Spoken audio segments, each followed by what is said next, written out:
ಸ್ವಾಮೀಜಿ ವೇಷದಲ್ಲಿ ಆಗಮಿಸಿ ನಾಲ್ವರಿಂದ black magic ಮಾಡಲಾಗಿದೆ. ಹಾಡ ಹಗಲೇ 5 ಗ್ರಾಂ ಚಿನ್ನದ ಉಂಗುರ, 10,500 ರೂಪಾಯಿ ನಗದು ದರೋಡೆ ಮಾಡಲಾಗಿದೆ.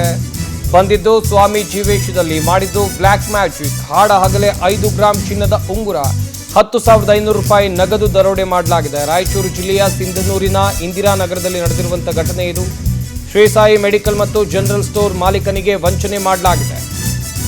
2 ಹೂ ಮಾಲೀಕನ ಕೈಗಿಟ್ಟು ಪರಿಮಳ ಆಸ್ವಾದಿಸೋಕೆ ಸೂಚನೆಯನ್ನ ಕೊಡಲಾಗಿತ್ತು. ವಾಸನೆಗೆ ಮಂಕು ಬೂದಿ ಕವಿದು ಕಪಟಿ ಹೇಳಿದಂತೆ ಆ ಮೆಡಿಕಲ್ ಮಾಲೀಕ ಕೇಳಿದ್ರು. ತಲೆಗೆ ಬಿಳಿ ಬಟ್ಟೆ ಹಾಕಿ ಗಲ್ಲಾಪೆಟ್ಟಿಗೆಯಲ್ಲಿದ್ದಂಥ ಹಣವನ್ನ ಎಗರಿಸಲಾಗಿದೆ. ಗಲ್ಲಾಪೆಟ್ಟಿಗೆಯಲ್ಲಿನ ನಗದು ಲೂಟಿ ಮಾಡಲಾಗಿದೆ. ಬಲಗೈ ಬೆರಳಿನಲ್ಲಿದ್ದಂಥ 5 ಗ್ರಾಂ ಚಿನ್ನದ ಉಂಗುರ ಸಮೇತ 4 ಜೂಟಾಗಿದ್ದಾರೆ. ಸಿಂಧನೂರು ಸಿಟಿ ಪೊಲೀಸರಿಗೆ ಮೆಡಿಕಲ್ ಶಾಪ್ ಮಾಲೀಕ ದೂರನ್ನು ಕೊಟ್ಟಿದ್ದಾರೆ. ಸದ್ಯ ಪ್ರಕರಣ ಸಂಬಂಧ ಪೊಲೀಸರು ತನಿಖೆಯನ್ನ ಕೈಗೊಂಡಿದ್ದಾರೆ. ತಲೆ ಮೇಲೆ ಬಿಳಿ ವಸ್ತ್ರ ಹಾಕಿ ಗಲ್ಲಾಪೆಟ್ಟಿಗೆಯಲ್ಲಿದ್ದಂಥ ನಗದನ್ನು ಲೂಟಿ ಮಾಡಿರೋದು. ಬಂದಿರೋದು ಸ್ವಾಮೀಜಿ ವೇಷದಲ್ಲಿ, ನೋಡ್ತಾ ಇರ್ಬೋದು ಹೆಂಗೆ ಬರ್ತಾ ಇದ್ದಾನೆ. ಆದರೆ ಮಾಡೋಕ್ಕೆ ಬಂದಿರೋದು ಕಳ್ಳತನದ ಕೆಲಸ. 2 ಹೂ ಈ ಮೆಡಿಕಲ್ ಶಾಪ್ನ ಮಾಲೀಕನ ಕೈಗಿಟ್ಟು ಪರಿಮಳ ನೋಡಿ, ಇದರದ್ದು ಪರಿಮಳ ಆಸ್ವಾದಿಸಿ ಅಂತ ಹೇಳಿದ್ದಾನೆ. ಪರಿಮಳ ಆಸ್ವಾದಿಸೋಕೆ ಹೇಳಿ ಮಂಕು ಬೂದಿ ಕವಿದು ಕಪಟಿ ಹೇಳಿದಂತೆ ಇಲ್ಲಿ ಕೇಳಿದ್ದಾನೆ. ಮೆಡಿಕಲ್ನ ಮಾಲೀಕ ಕೂಡ ತಲೆ ಮೇಲೆ ಬಿಳಿ ವಸ್ತ್ರ ಹಾಕಿ ಗಲ್ಲಾಪೆಟ್ಟಿಗೆಯಲ್ಲಿನ ನಗದು ಕದ್ದು ಈ ಗ್ಯಾಂಗ್ ಪರಾರಿಯಾಗಿದೆ. ರಾಯಚೂರು ಜಿಲ್ಲೆ ಸಿಂಧನೂರಿನ ಇಂದಿರಾನಗರದಲ್ಲಿ ನಡೆದಿರುವಂಥ ಘಟನೆ. ಶ್ರೀ ಸಾಯಿ ಮೆಡಿಕಲ್ ಮತ್ತು ಜನರಲ್ ಸ್ಟೋರ್ ಮಾಲೀಕನಿಗೆ ಸ್ವಾಮೀಜಿ ವೇಷದಲ್ಲಿ ಬಂದಂಥ ವ್ಯಕ್ತಿಗಳು ವಂಚನೆ ಮಾಡಿ ಪರಾರಿಯಾಗಿದ್ದಾರೆ. ಸಿಂಧನೂರು ಸಿಟಿ ಪೊಲೀಸರಿಗೆ ಮೆಡಿಕಲ್ ಶಾಪ್ ಮಾಲೀಕ ದೂರನ್ನು ಕೊಟ್ಟಿದ್ದಾರೆ. ನೋಡ್ತಾ ಇರಬಹುದು ನೀವು ಕೂಡ. ನಮಗೆ 2 ಹೂ ಕೊಟ್ಟ. ನಿಮಗೆ 2 ಹೂ ಕೊಟ್ಟ ತಕ್ಷಣ ಏನ್ ಮಾಡಿದೆ, ಕೈಗೆ ಮತ್ತೆ ಸ್ವಲ್ಪ ನಾವು ಸ್ವಚ್ಛ ಮಾಡಕತ್ತ ಅಂಗಡಿ ಕೈಲಿ ಸ್ವಲ್ಪ ಹೊಲ್ಸಿದ್ದೆ. ನಾನು ಪೇಪರ್ ಮೇಲೆ ಇಟ್ಟು ಬಿಟ್ಟಿದ್ದೆ. ಪೇಪರ್ ಮೇಲೆ ಇಟ್ಟಿಗೆ ಏನಾಗಿದೆ, ನಾವು ಹೂ ನಮ್ ಕಡೆ ಇಟ್ಟದಂಗ ಮತ್ತೆ ಮೂಸಿಟ್ಟ ನಾನು ಇಟ್ಟೆ. ಮತ್ತೆ ಅವನು ಅವರು ಗುರುಗಳವನೇ ಮತ್ತೆ ನಮ್ಗೆ ಅವ್ರದ್ದು ಪೇಪರ್ ಕಿರುತ್ತೆ.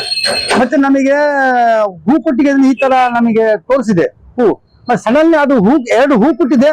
ಅದೇ ಹೂ ಈ ತರ ತಾನು ಜಾದುಗ ಈ ತರ ಆಗ್ಬಿಟ್ಟು ನೋಡ್ರಿ, ಇದೇ ತರ ಆಗಿದ್ದು ಕೊಟ್ಟಿದ್ದು. ಬರೀ ನಮಗೆ 2 ಹೂ, ಈ ತರ ಹೂ ಬರೀ 2 ಹೂ ಕೊಟ್ಟಿದ್ದಾರ. ಆ ಹೂ ಒಂದು ಸೆಕೆಂಡಿಗೆ ಒಳಗೆ ಈ ತರ ಆಗ್ಬಿಟ್ಟೆ ಜಾದುಗಲ್ಲ. ಅದ್ರಾಗ ನಮ್ಮ ಬಾಯಿಗೆ ಮಾತಿಲ್ಲ, ಬದಲಿ ಒಂಥರ ನಾನು ಮಬ್ದಂಗ ಆಗ್ಬಿಟ್ಟೆ. ಅವ್ನು ಏನ್ ಹೇಳಕತ್ತ ನಮ್ಗೆ ಅದೇ ನಾನು ಹೂ ಅಂತ ಹೇಳಕತ್ತಾರ. ನಮಗೆ 2 ಹೂ ಕೊಟ್ಟ. ನಿಮಗೆ 2 ಹೂ ಕೊಟ್ಟ ತಕ್ಷಣ ಏನ್ ಮಾಡಿದೆ, ಕೈಗೆ ಮತ್ತೆ ಸ್ವಲ್ಪ ನಾವು ಸ್ವಚ್ಛ ಮಾಡಕತ್ತಾರ ಅಂಗಡಿ ಕೈಲಿ ಸ್ವಲ್ಪ ಹೊಲ್ಸಿದ್ದೆ. ನಾನು ಪೇಪರ್ ಮೇಲೆ ಇಟ್ಟು ಮಾಹಿತಿ ಕೊಡ್ತಾರೆ ನಮ್ಮ ರಾಯಚೂರು ಜಿಲ್ಲೆಯ ಪ್ರತಿನಿಧಿ ನೀಲಕಂಠ ಸ್ವಾಮಿ.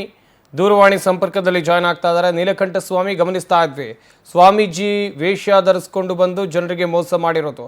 ಇವರ ಸುಳಿವೇನಾದರೂ ಸಿಕ್ಕಿದೆಯಾ? ಪೊಲೀಸರ ತನಿಖೆಯಲ್ಲಿ ಏನಾದರೂ ವಿಚಾರ ಗೊತ್ತಾಗಿದೆಯಾ? ಬೇರೆ ಕಡೆಯೂ ಇದೇ ರೀತಿಯಾಗಿ ಮೋಸ ಮಾಡಿದ್ರೆ ಹೇಗೆ? ನಿಜ ಸಂಪತ್, ಏನು ಸ್ವಾಮೀಜಿ ವೇಷದಲ್ಲಿ ಬಂದು ದರೋಡೆ ಮಾಡಿದಂತಹ ಒಂದು ಘಟನೆ ವಿಚಾರಕ್ಕೆ ಇದೀಗ ರಾಯಚೂರು ಜಿಲ್ಲೆಯಲ್ಲಿ ಭಯದ ವಾತಾವರಣ ಸೃಷ್ಟಿಯಾಗಿದೆ ಅಂತ ಹೇಳಿದ್ರೆ ತಪ್ಪಾಗ್ಲಿಕ್ಕಿಲ್ಲ. ಯಾಕೆಂತಂದ್ರೆ ಏನು ಈ ಒಂದು ಸಾಯಿ ಮೆಡಿಕಲ್ಗೆ ಬರ್ತಾರೆ 4 ಜನ ಬಂದಂತ ಸಂದರ್ಭದಲ್ಲಿ ಹೊರಗಡೆ ನೀರನ್ನ ಇಟ್ಟಿರ್ತಾರೆ ಒಂದು ಮಡಿಕೆಯಲ್ಲಿ, ಬಿಸಿಲಿರೋ ಹಿನ್ನೆಲೆಯಲ್ಲಿ. ಆ ನೀರನ್ನ ಕುಡಿತಾ ಇರುವಂತ ಸಂದರ್ಭದಲ್ಲಿ ಸಾಯಿ ಮೆಡಿಕಲ್ ಸ್ಟೋರ್ ನ ಮಾಲೀಕರಾದಂತಹ ದತ್ತವೇಶ್ನವರು ಒಂದಷ್ಟು ಅನುಕಂಪವನ್ನ ಆ ಸ್ವಾಮೀಜಿಗಳ ಮೇಲೆ ತೋರಿಸಿ ಫ್ರಿಡ್ಜ್ ನಲ್ಲಿರುವಂತಹ ನೀರು ಕೊಟ್ಟು ಅನುಕಂಪ ತೋರಿಸ್ತಾರೆ. ಅದೇ ಅನುಕಂಪ ಇವರಿಗೆ ಮುಳುವಾಗಿದೆ ಅಂತ ಹೇಳಿದ್ರೆ ತಪ್ಪಾಗ್ಲಿಕ್ಕಿಲ್ಲ. ಯಾಕಂತಂದ್ರೆ ಅವ್ರಿಗೆ ನೀರು ಕುಡಿದ ನಂತರ ಇವ್ರಿಗೆ ಆಶೀರ್ವಾದ ಮಾಡುವ ರೂಪದಲ್ಲಿ 1-2 ಹೂಗಳನ್ನ ಕೊಡ್ತಾರೆ. ಆ ಹೂವಿನ ಪರಿಮಳ ಸೂಸುವಂತೆ ಹೇಳಿದಂತ ಸಂದರ್ಭದಲ್ಲಿ ಆ ಒಂದು ಹೂವಿನ ಪರಿಮಳ ಸೂಸಿದ ನಂತರ ಇವರು ಅವರ ವಶೀಕರಣ ಆಗ್ತಾರೆ. ಅದಾದ್ಮೇಲೆ ಅವ್ರು ಏನ್ ಹೇಳ್ತಾರೆ, ಅವ್ರು ಏನ್ ಕಮಾಂಡ್ ಕೊಡ್ತಾರೆ, ಏನ್ ಆರ್ಡರ್ ಕೊಡ್ತಾರೆ, ಆ ಒಂದು ಆರ್ಡರ್ ಪ್ರಕಾರ ಇವ್ರು ಮಾಡ್ತಾ ಹೋಗ್ತಾರೆ. ಅವ್ರ ಕೈಯಲ್ಲಿರುವಂತಹ ಏನು ಬಂಗಾರದ ಉಂಗುರ ಸೇರಿದಂತೆ ಗಲ್ಲದಲ್ಲಿರ್ತಕ್ಕಂಥ 10,000ಕ್ಕೂ ಹೆಚ್ಚು ಹಣವನ್ನ ಕೂಡ ಅವರು ಓನರ್ ಕಡೆಯಿಂದಾನೇ ತೆಗೆದುಕೊಂಡು ಅಲ್ಲಿಂದ ಜೂಟಾಗಿರ್ತಕ್ಕಂಥದ್ದು. ಈ ಒಂದು 4 ಜನ ಸ್ವಾಮೀಜಿಗಳದ್ದು ಕೂಡ ಒಂದಷ್ಟು ಫೋಟೋಗಳು, ಅಂದ್ರೆ 3 ಜನರ ಫೋಟೋಗಳು ಈಗ ಸಿಸಿ ಕ್ಯಾಮೆರಾದಲ್ಲಿ ಸೆರೆಯಾಗಿರ್ತಕ್ಕಂಥದ್ದು. ಇದೇ ಆಧಾರದ ನಂತರ ಅವ್ರಿಗೆ ಪ್ರಜ್ಞೆ ಬಂದ ನಂತರ ಅಲ್ಲಿ ಸಿಂಧನೂರು ನಗರ ಪೊಲೀಸ್ ಠಾಣೆಯಲ್ಲಿ ಪ್ರಕರಣ ದಾಖಲಿಸಿದ್ದಾರೆ. ಇದರಿಂದ ಎಚ್ಚೆತ್ತುಕೊಂಡಂತ ಪೊಲೀಸರು ಈಗ 4 ಜನ ಸ್ವಾಮೀಜಿಗಳ ಹುಡುಕಾಟಕ್ಕೆ ಮುಂದಾಗಿರ್ತಕ್ಕಂಥದ್ದು. ಅಷ್ಟು ಅಲ್ಲದೆ ಕೂಡ ಎಲ್ಲರಿಗೂ ಕೂಡ ಈಗ ಅಲ್ಲಿ ಸಿಂಧನೂರಿನಲ್ಲಿ ಪೊಲೀಸರು ಹೇಳ್ತಾ ಇರ್ತಕ್ಕಂಥದ್ದೇ ಜಾಗೃತರಾಗಿರಿ. ಯಾರೇ ಬಂದು ನಿಮ್ ನೀರ್ ಕೊಡೋದಕ್ಕೆ ಕೇಳಿದಾಗ ಅವ್ರ ಮೇಲೆ ಅನುಕಂಪ ತೋರಿಸ್ಬೇಡಿ. ಏನಾದ್ರೂ ನಿಮ್ಗೆ ಡೌಟ್ ಬಂದ್ರೆ ಕೂಡಲೇ ಪೊಲೀಸರಿಗೆ ಮಾಹಿತಿ ನೀಡಿ ಅನ್ನೋ ನಿಟ್ಟಿನಲ್ಲಿ ಜಾಗೃತಿಯನ್ನ ಮೂಡಿಸ್ತಾ ಇದ್ದಾರೆ. ತಂಡಗಳನ್ನ ಮಾಡ್ಕೊಂಡು ಈಗ ಸ್ವಾಮೀಜಿಗಳನ್ನ ಹುಡುಕಾಟದಲ್ಲಿ ನಡೆಸಿರ್ತಕ್ಕಂಥದ್ದು. ಯಾಕಂತಂದ್ರೆ ಇದು ಮೊದಲನೇ ಪ್ರಕರಣ ಸಿಂಧನೂರಿನಲ್ಲೇ ಆಗಿರ್ತಕ್ಕಂಥದ್ದು. ಒಂದು ಸ್ವಾಮೀಜಿ ವೇಷದಲ್ಲಿ ಬಂದು ಕಳ್ಳತನ ಮಾಡಿರ್ತಕ್ಕಂಥದ್ದು ಒಂದು ಘಟನೆ. ಹಾಗಾಗಿ ಇದು ಸದ್ಯಕ್ಕೆ ಪೊಲೀಸರು ಕೂಡ ಜಾಗೃತಿ ಮೂಡಿಸುವ ಮೂಲಕ ಎಲ್ಲರನ್ನ ಹುಡುಕುವಂತ ಕೆಲಸಕ್ಕೆ ಮುಂದಾಗಿರ್ತಕ್ಕಂಥದ್ದು. ಸಂಪತ್. ನೀಲಕಂಠ ಸ್ವಾಮಿ ತಮ್ಮೆಲ್ಲ ಡೀಟೇಲ್ಸ್ಗಾಗಿ.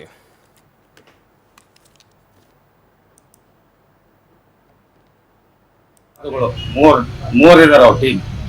ಅವರು ಯಾವ ತರ ಮೋಸ ಮಾಡಿದ್ದಾರೆ ಅನ್ನೋಕ್ಕೋಸ್ಕರ ಈ ವಿಡಿಯೋ ಮಾಡ್ತಾ ಇದ್ದೀನಿ ನಾನು. ಇನ್ನಿ ದಿವಸ ಅಂದ್ರೆ ಅವರು ಬೆಳಗ್ಗೆ ಸುಮಾರು 10 ಗಂಟೆ ಸುಮಾರು ಬಂದು ಅವರು ಫಸ್ಟ್ ಕೇಳೋದು ನೀರು ಕೇಳಕ್ ಬಂದಿದ್ದ. ಅವ್ರು ಯಾರು ಸ್ವಾಮೀಜಿ ಟೈಪ್ ಇದ್ದಾರೆ. ಅವರು ನಿಮಗೆ ಬೇಕಾದ್ರೆ ನಾನು ಫೋಟೋ ತೋರಿಸ್ತೀನಿ ಎಂಡಲ್ಲಿ. ಫಸ್ಟ್ ಬಂದವರು